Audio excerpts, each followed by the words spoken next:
Hi guys, কেমন আছো তোমরা? আজকে একটা রেসিপি বানাবো। নাম হচ্ছে শাকসুকা।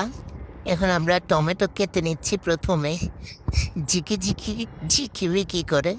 তারপর একটু কাঁচামরিচ কাটবো। এই দেখো, এভাবে করেই কাটতে হবে টমেটোগুলা, না হলে কিন্তু হবে না। তারপর এগুলা ভালোভাবে কেটে নিবা। এই যে দেখো আমি যেভাবে কাটছি। তারপরে যে মরিচ কেটে নিবা। এখন প্যানে একটু প্রথমে ঘি দিলাম। তারপর হচ্ছে পেঁয়াজ দিলাম। যেহেতু একটু ডায়েটে আছি তাই সয়াবিন ইউজ করা যাবে না। এখন দেখো এভাবেই নাড়বা। তারপর একটু ব্রাউন করে নিবা পেঁয়াজগুলা। এরপর হচ্ছে টমেটো পুরাটা ঢেলে দিব। তারপর হচ্ছে টমেটো দিয়ে অনেকক্ষণ নাড়াচাড়া করবা, অনেকক্ষণ নাড়াচাড়া করবা। এই দেখো আমি যেভাবে নাড়াচাড়া করতেছি ঠিক এইভাবেই নাড়াচাড়া করবা, বুঝছো?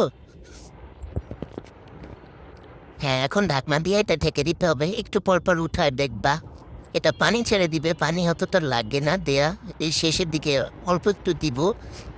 এখন কাঁচামরিচ দিয়ে দিলাম। কাঁচামরিচ দিয়ে আবার নাড়বা নাড়বা নাড়বা নাড়বা। এখন একটু এই লাল মরিচ গুঁড়া দিলাম। এটা দিয়েও নাড়তে থাকবা। তারপরে একটু জিরা গুঁড়া। আমি গরিব, আমার কোনো পেলাবাটি নেই, এর জন্য ঢাকনা দিয়ে দিচ্ছি। এখন আবার নাড়বা। এখন হচ্ছে দিব গোলমরিচ গুঁড়া। আবারও বাটিবেলা নাই, ঢাকনা দিয়ে দিলাম। এভাবে নাড়তে থাকবা। নাড়তে নাড়তে এখন একটু লবণ দিবা।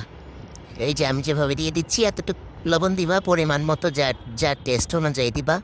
এখন আদা রসুনের একটু হচ্ছে ঝোল দিবা শুধু। এটা দিয়ে নাড়াচাড়া করতে থাকবা। আদা রসুন দিও না, একটু শুধু পানিটাই দিবা। আর অল্প একটু পানি দিলা। আর এই সবুজ সবুজ যেটা দেখা যাচ্ছে এটা ডিপে রাখা ছিল ধনিয়া পাতা, ওইটা একটু দিলাম। এখন একটু চিলি ফ্লেক্স দিয়ে দিলাম। চিলি ফ্লেক্স দিয়ে এই যে নাড়তে থাকবা নাড়তে থাকবা। এখন একটু টেনে গেছে, এখন একটু ছিদ্র ছিদ্র করে দিবা। আমরা এখন 4টা ডিম দিব, যে বড় বড় 4টা ডিম। শাকসুকার জন্য বড় বড় 4টা ডিম দিয়ে দিব। এই যে দ্বিতীয়টা দিলাম। এখন দিব থার্ড। আর এখন হচ্ছে ফোর্থ নাম্বার ডিমটা দিয়ে দিব। দিয়ে হচ্ছে ঢাকনা দিয়ে ঢেকে রাখবা অনেকক্ষণ।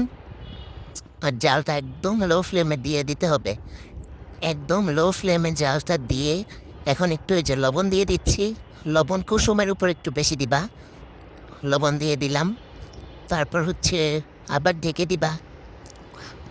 যতটুকু লাগে লবণ সে অতটুকু দিবা। এখন হচ্ছে একটু চিলি ফ্লেক্স দিলাম। একটু হচ্ছে ব্ল্যাক পেপার পাউডার